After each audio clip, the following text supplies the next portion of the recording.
It's a puzzle that's baffled generations. Or it's just the egg in the bottle trick. Either one, it's easy to do at home. You're going to need to find a bottle that a hard-boiled egg cannot go into. So I'm using this old milk bottle, but hard-boiled egg, peeled, got it? And we have the bottle. All right, so the object is this. How do you get the egg into the bottle without smashing the egg? So you can't just sit here and smash it. You can see it really, you can't really push it in. So what's the secret? Well, if you could put a hole in the side of the bottle, I guess, and create a vacuum where you could kind of pull the air out. Maybe you could draw it down inside, or maybe you could use a little fire to heat the air inside, and that's probably a better idea. So look at this. We're going to heat the air inside. I'm going to drop it down in here. Those molecules are going to move around a lot. A lot of them are going to escape. And then quickly, I'm going to put the egg on top. It's going to cool down, and the outside air pressure, hopefully, pushes the egg into the bottle to everyone's amazement. There we go.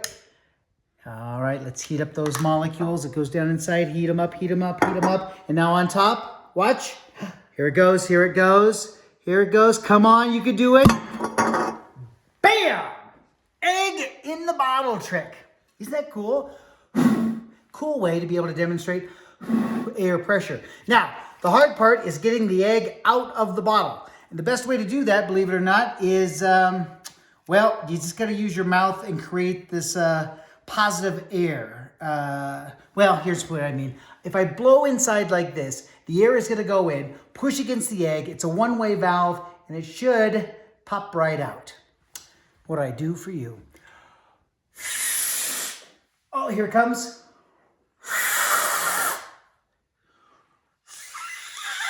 Oh, here it comes. This is it. This is it. Here it comes, here it comes, here it comes, and bam! That is your Science Minute. I'm Steve Spangler. It's lunch. This is my lunch.